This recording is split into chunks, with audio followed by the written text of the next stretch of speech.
Hey, this is Elizabeth with Mad for Macrame.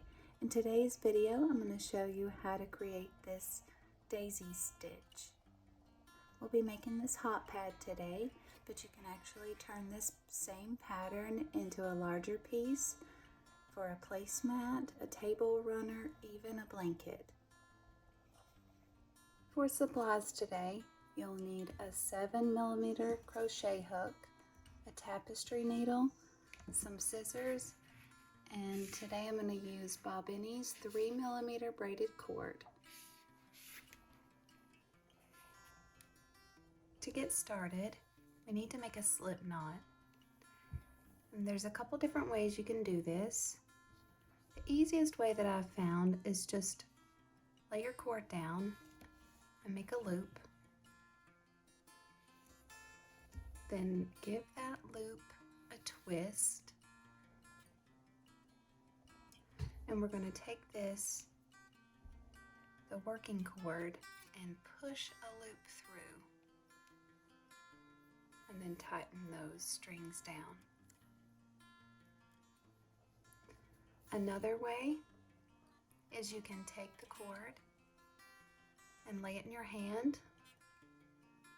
This is very similar to the way we start the magic ring. You wrap the cord around 3 fingers. Create that X on the back of your hand. And with your hook, go under the first, pull the second under, just like when we start a magic ring, and give that a twist so you create a loop on your hook. And then remove your hand and tighten. You want to make sure that this loop isn't too tight on your hook. You want to be able to give it a little bit of wiggle room so it's not hard to get our stitches through. First, we need to chain 2.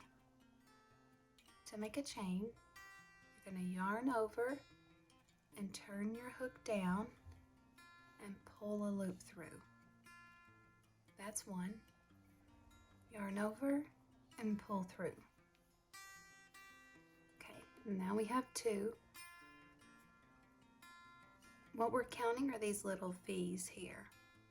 So we have 1 and then 2.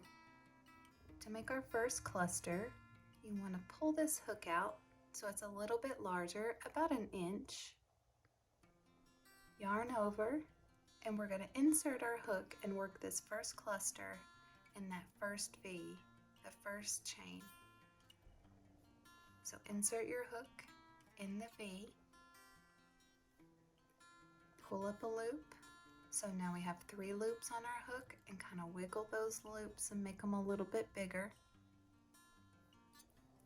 Yarn over, insert your hook, and pull up another loop. Now you have 5 loops on your hook. I like to use my pointer finger to hold these stitches in place. And we're actually going to yarn over, and we're going to pull this loop through all the loops on our hook. But we don't want to lose this piece, so we need to hold on here with your thumb and your middle finger. Hold this, and then pull that loop through the ones on your hook.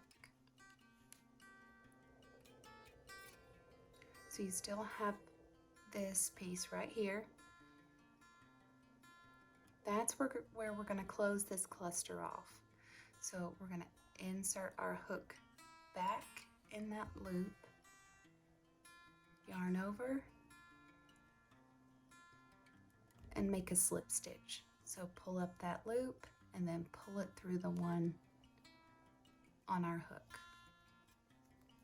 And that's our first cluster. Between each cluster, we're going to chain 1. So yarn over and pull through. Now we're going to do it again. So pull this loop out, and this time we're done with the chain. We're going to insert our hook at the top of this cluster. So we're going to make, I think we're going to make 7 of these. For a pot holder size, I made one that was 9. I chained 9 clusters and it was way too big. So I would say I want to see what 7 looks like. 7 or 8. You can decide. Whatever you start off with, you could make a blanket, a placemat, a pot holder. Whatever the length of this initial chain, that's how big your piece will be or how wide it will be. Okay, so we pulled that loop out. We yarn over, insert, pull up a loop. Make sure you wiggle those so they're stretched. Yarn over, insert, and pull up another loop. Now we have 5 on our hook, and then I'm going to grab that cord with my thumb and middle finger and yarn over, and then pull that loop through all 5 loops that are on my hook.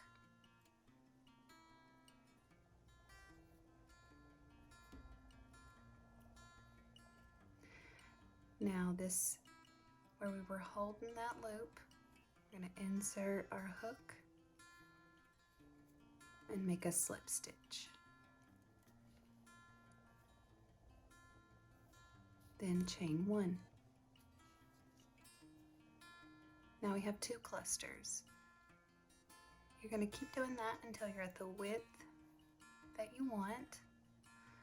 So I'm going to create 7 of these clusters, so I need 5 more, and I'll meet you back and show you how we continue. Okay, I actually made 8 clusters. So to me, 9 was a little too wide, 7 was a little too narrow, so I think 8 makes a good size for a hot pad.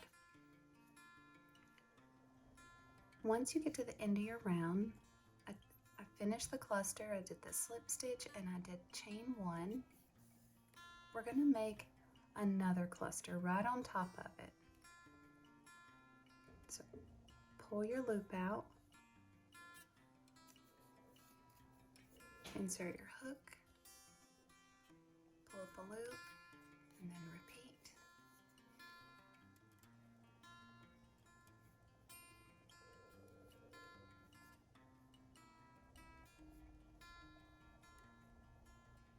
And close it with a slip stitch, then chain 1. This is going to be the one that starts working on our corner. So we're going to kind of manipulate it and force it up. At the end of each row, you'll make another cluster, just a single.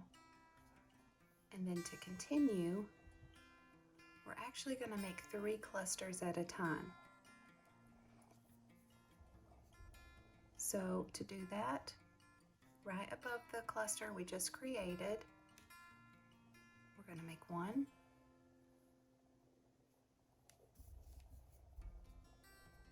so we yarn over, pull up a loop, yarn over, pull up a loop, and instead of closing it off here, we're going to keep going. The next space is right here between the next 2 clusters.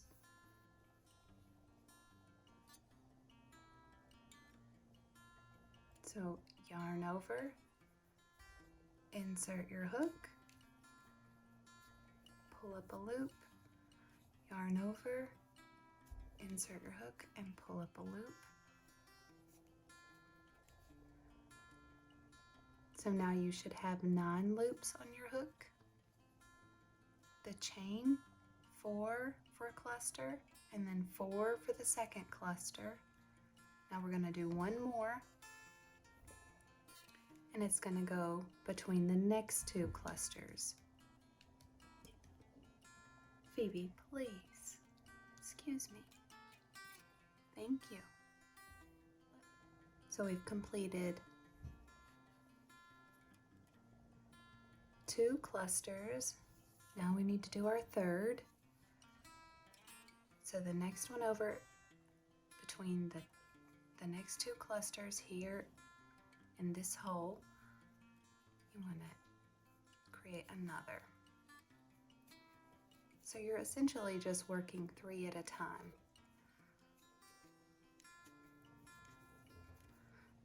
So now we have 4 for this cluster, 4 for this one, and then 4 for the one on top of that corner piece, and then our chain.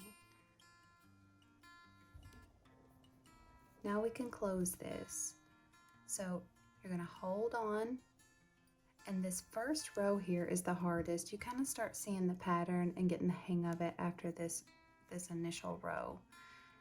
When you yarn over, make sure you hold on to that piece, keep some tension on that working cord, turn your hook down and pull through.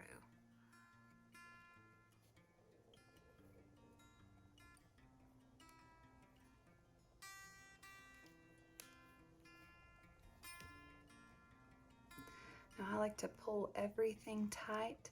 This is going to be the center of those little stars or those daisies.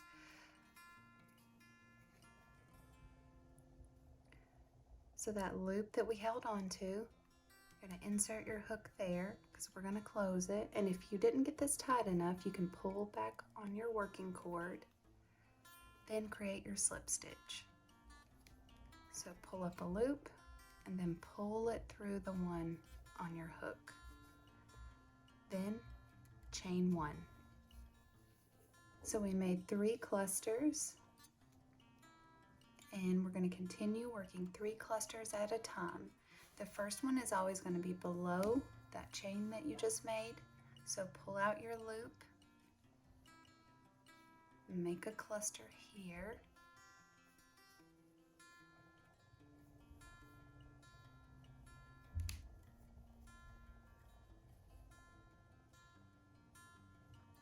and for the next space, it's going to go here,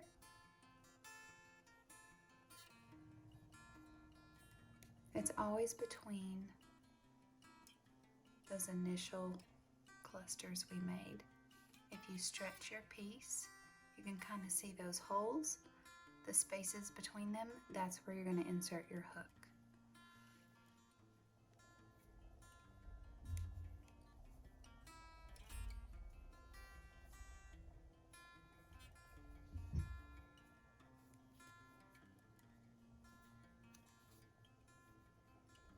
Okay, now we made 2.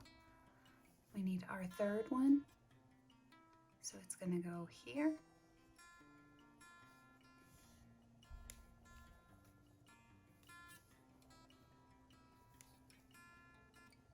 Now you should have 13 loops on your hook, 4 for each cluster and then the chain. So we have 4, 4 for the second, 4 for our first one, and then the chain. Now you can yarn over and pull through. Make sure you hold on to this, and this can be tricky. I've messed up a few times pulling it through.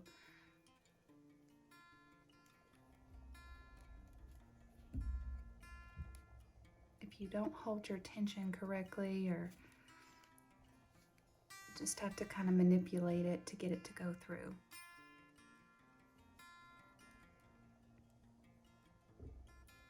Now we need to make a slip stitch where we held on to that loop. I'm actually gonna loosen that up a little so it's easier to see. So we're inserting our hook in that loop that we held on to, and then I'm gonna tighten this down. That'll cinch that cluster up and bring it together.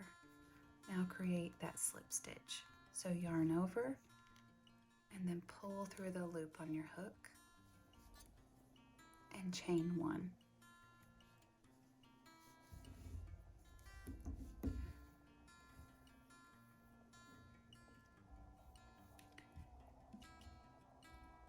For the next one, we always start a cluster where we finished. And then, like I said, if you kind of stretch your piece, you can see here is where the second one will go. And then here is where the third one.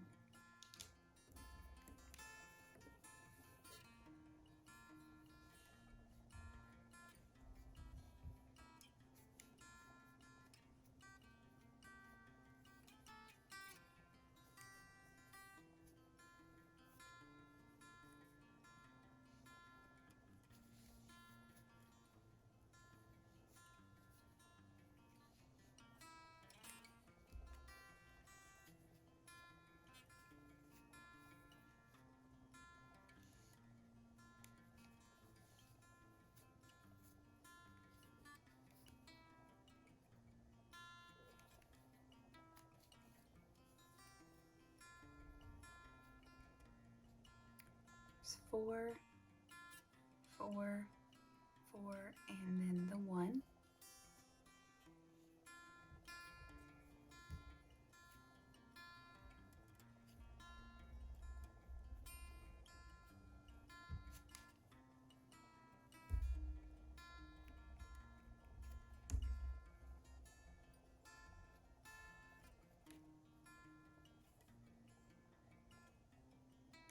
Make a slip stitch.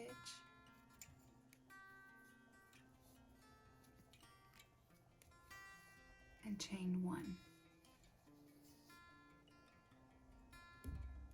So you're going to keep doing that all the way to the end. I'll meet you back for this last little cluster here. You're actually going to place it here in this space. I'll meet you back for that last one and show you how we continue when you get to the end. I made it to this last cluster here.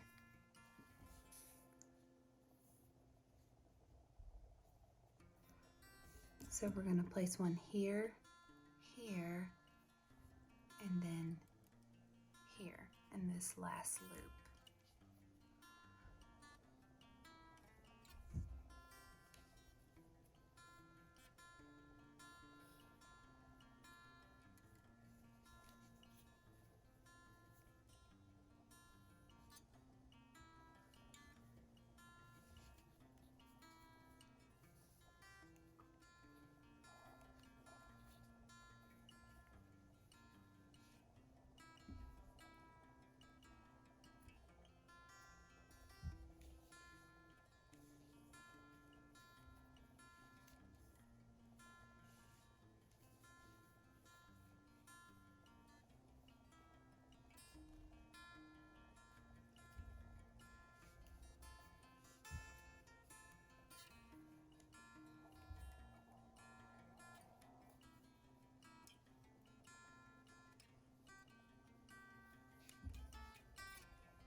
Then close it with a slip stitch and chain one. And see how that straightened up after we finished that row. At this point here, you want to flip your work. I always turn my work the same way each time. I take the right side and flip it to the left. The row always starts off with one single cluster, and then for the rest, we work 3 at a time. Now it'll be a little easier to see those spaces. Okay, so our first cluster, pull that loop out, and we're going to insert our hook in this hole directly below.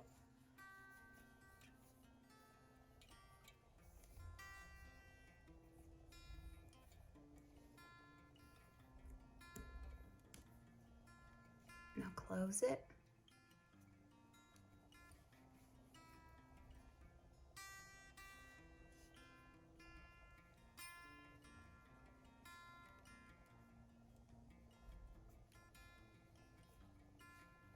And then chain one.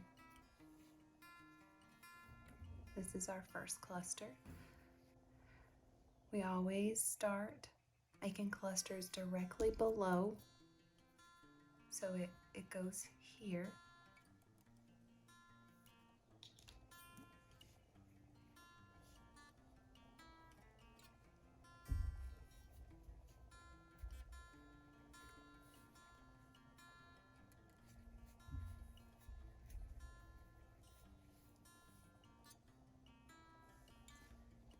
Then in the next space would be here, and the next space is here.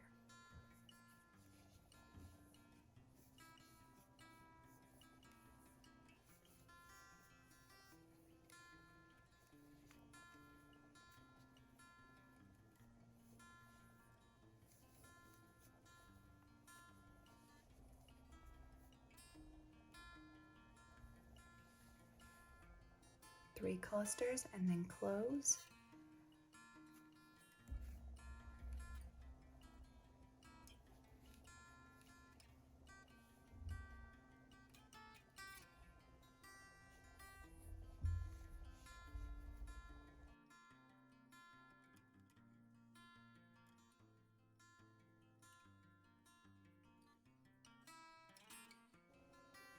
Then chain one.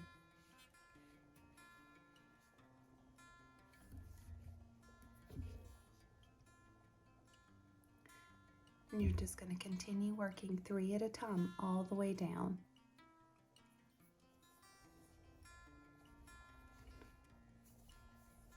I'm going to complete a few rows and get my hot pad the size that I'm looking for.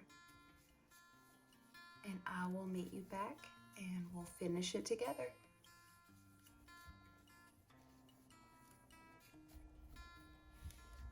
So after you finish a row and you chain one, go ahead and clip your cord and then pull that piece of cord all the way through.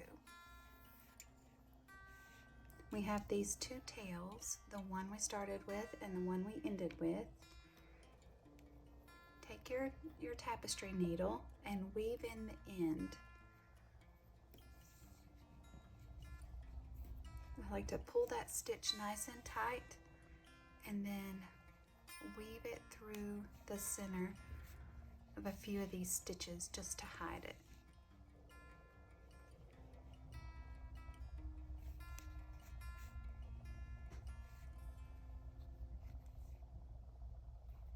And then you can clip off the excess. Same for the tail we started with.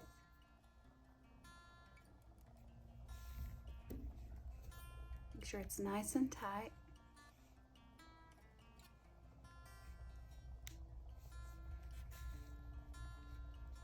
And just weave it under a few of those stitches.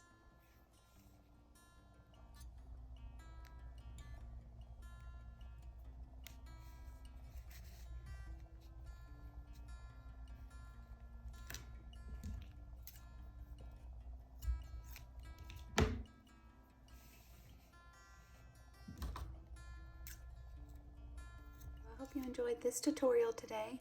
Please remember to like and subscribe to my channel, and I will see you next time. Bye.